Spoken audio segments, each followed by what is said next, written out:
السلام علیکم ورحمۃ اللہ وبرکاتہ۔ عزیز طالبات، اللہ تعالیٰ کی ذات سے امید ہے کہ آپ سب خیریت سے ہوں گے۔ آج ہم صحیح بخاری دوم سبق نمبر 38 باب مقام نبی صلی اللہ علیہ وسلم بمکہ زمن الفتح سے شروع کریں گے۔ اللہم صلی علی محمد وعلی آل محمد مبارک وسلم۔ رب اشرح لی صدری ویسر لی امری واحلل عقدۃ من لسانی یفقہوا قولی۔ جی عزیز طالبات، کتابیں کھول لیجئے۔ بسم اللہ الرحمن الرحیم۔ باب مقام نبی صلی اللہ علیہ وسلم بمکہ زمن الفتح۔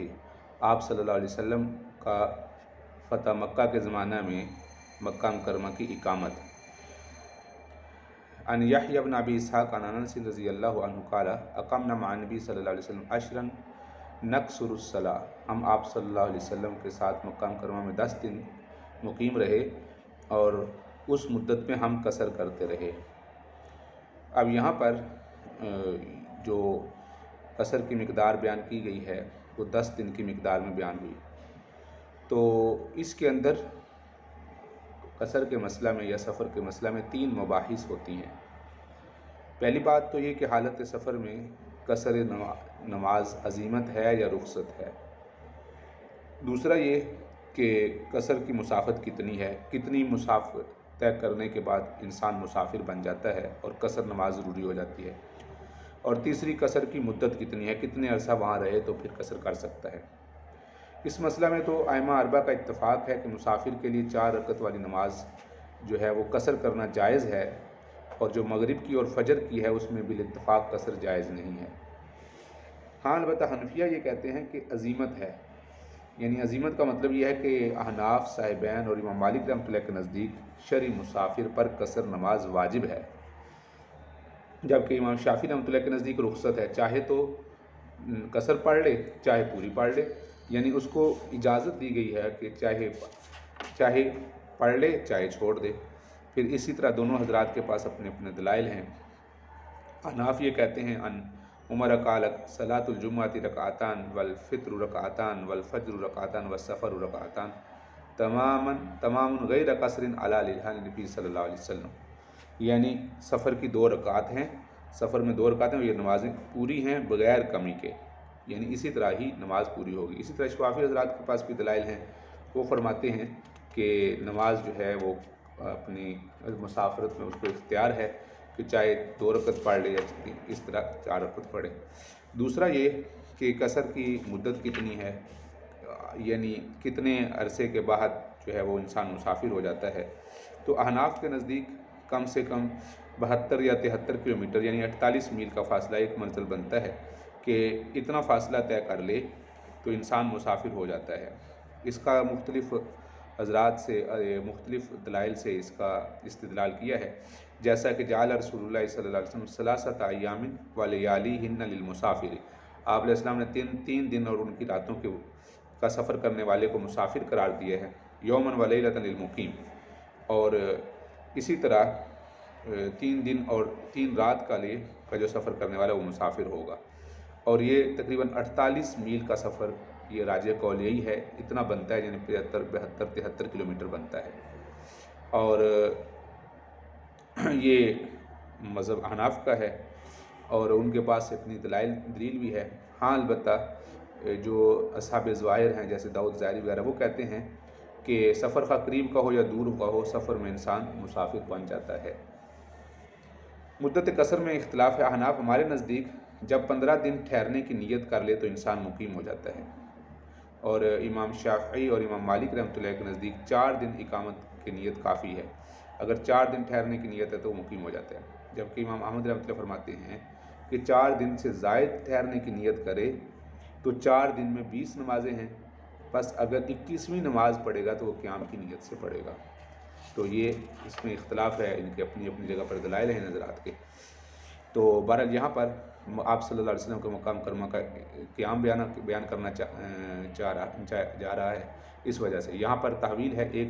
حدثنا ابو نعیم حدثنا سفیان، دوسرا حدثنا قبیصہ قال حدثنا سفیان۔ تو گویا کہ سفیان کے 2 شاگرد ہیں، ایک قبیصہ اور ایک ابو نعیم، یہ دونوں شاگرد ہیں، اسی وجہ سے تحویل یعنی اس میں 2 سندوں کی طرف اشارہ ہے کہ یہاں پر دونوں سندوں میں ابن سفیان کے 2 شاگرد ہیں۔ اور دوسرا یہ بات بھی ملحوظ ہونی چاہیے یہاں پر کہ اس جگہ پر سفیان سے مراد سفیان ثوری ہیں۔ عن ابن عباس رضی اللہ عنہما قال اقام نبی صلی اللہ علیہ وسلم بمکہ 19 یوما یصلی رکعتین، آپ علیہ السلام نے مکہ میں 19 یوما،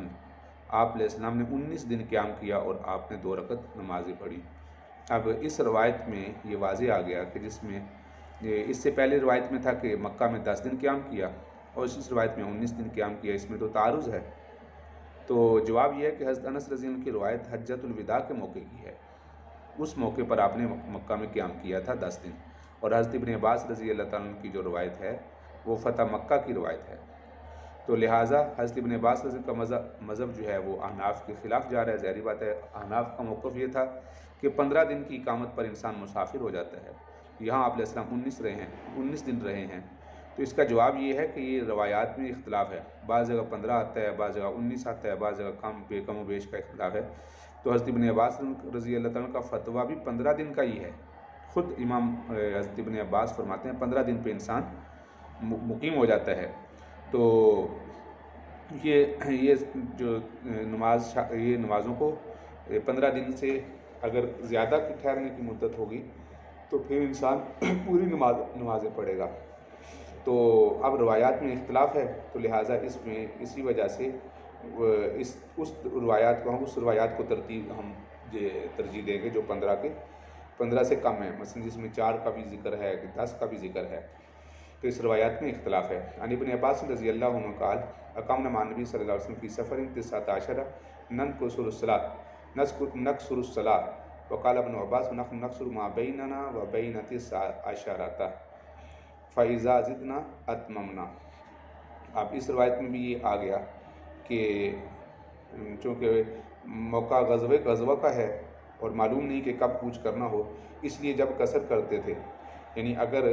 غزوے کا موقع ہے تو اس وجہ سے آپ علیہ السلام اسی مناسبت سے زیادہ دن رہے، یعنی یہی تھا کہ ابھی جب فتح ہو جائے گا تو چلے جائیں گے۔ تو اس قسم کی اگر کیفیت ہو تو اگر 1 سال بھی رہنا پڑے، 10 سال بھی رہنا پڑے، تو تب بھی انسان مسافر ہی رہتا ہے۔ کان نبی صلی اللہ علیہ وسلم قد مسح وجہہ عام الفتح، آپ صلی اللہ علیہ وسلم نے فتح مکہ کے سال اپنے چہرے پر ہاتھ پھیرا، یعنی بطور شفقت کے ان کے چہرے پر ہاتھ پھیرا۔ تو راوی کہتے ہیں کہ عبداللہ بن ثعلبہ بن سعیر فرماتے ہیں کہ آپ علیہ السلام نے ان کے چہرے پر ہاتھ پھیرا، اور اس باب کا ترجمہ نہیں ہے، یہ گویا کہ پچھلے باب ہی کی ایک فصل کی مانند ہے، گویا کہ پچھلے باب کی تکمیل ہے۔ امام بخاری رحمۃ اللہ نے باب لکھ کر بیاض چھوڑ دیا ہے اور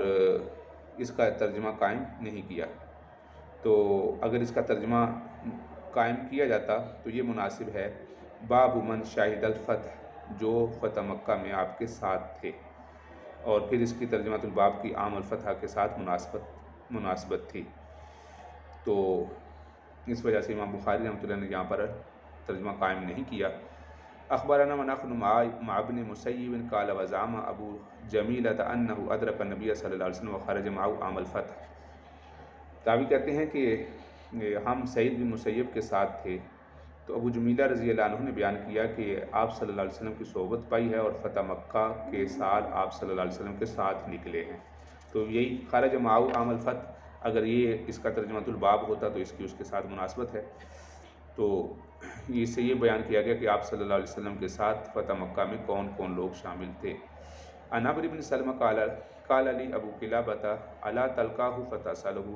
قال فلقیتہ فسألتہ فقال کنا بما ممر الناس وکان یمر بنا رکبان۔ راوی کہتے ہیں عمرو بن سلمہ وہ بیان کرتے ہیں کہ ایوب نے بیان کیا کہ مجھ سے ابو قلابہ نے کہا، قال علی ابو قلابہ الا تلقاہ فتسألہ،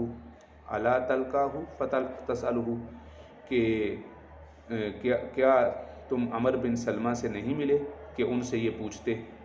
یعنی عمر بن سلمہ سے ملاقات کر کے ان سے مسلمان ہونے کا قصہ کیوں نہیں پوچھا، یہ سوال کیا انہوں نے۔ ابو قلابہ نے عمر بن سلمہ سے ابو ایوب نے کہا کہ بیان کیا کہ مجھ سے ابو قلابہ کہتے ہیں، یعنی گویا کہ ابو قلابہ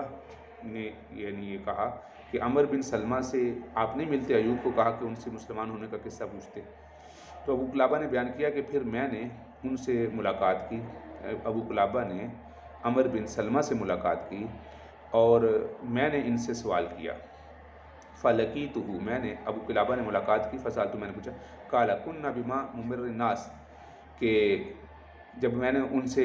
سوال کیا تو عمر بن سلمہ نے فرمایا کہ ہم لوگوں کے چشمے پر تھے۔ مرہ یمر کا معنی تھا گزرنا، اور ممر کہتے ہیں گزرنے کی جگہ کو، ممر الناس کا معنی لوگوں کے گزرنے کی جگہ، ہم لوگوں کے آنے جانے کی جگہ پہ تھے، گزرگاہ پہ تھے۔ مطلب یہ تھا کہ زمانہ جاہلیت میں ہماری قیام گاہ ایک عام راستے کے چشمے پر تھی، ایک چشمہ تھا،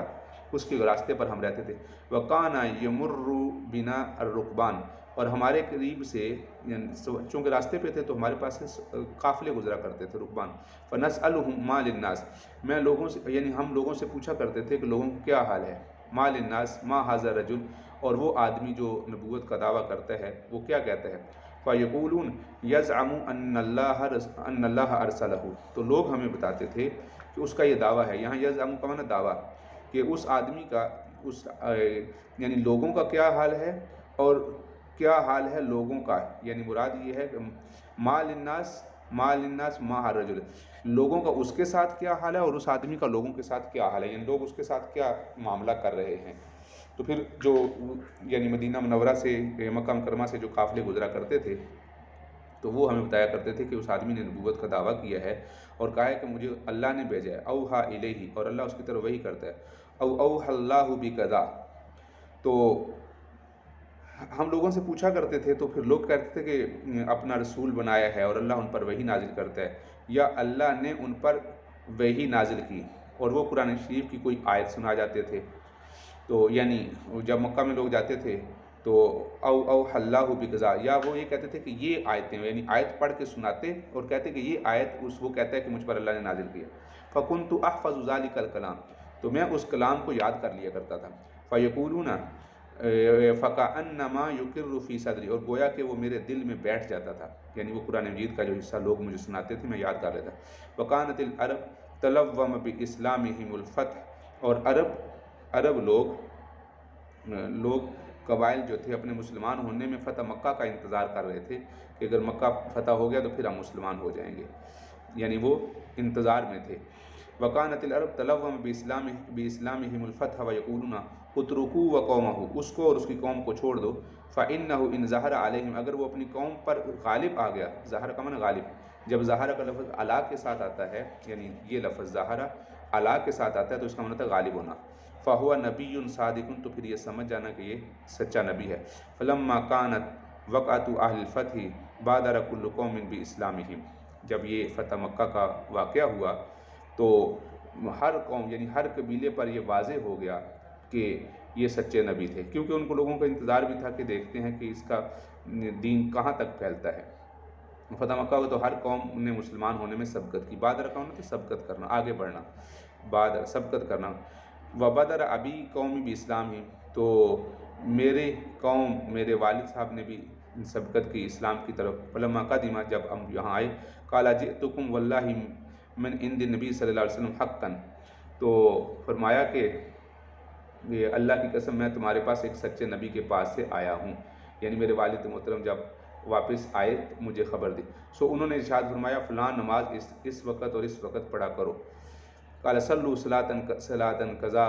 حین قضا وصلوا صلاۃ قضا فی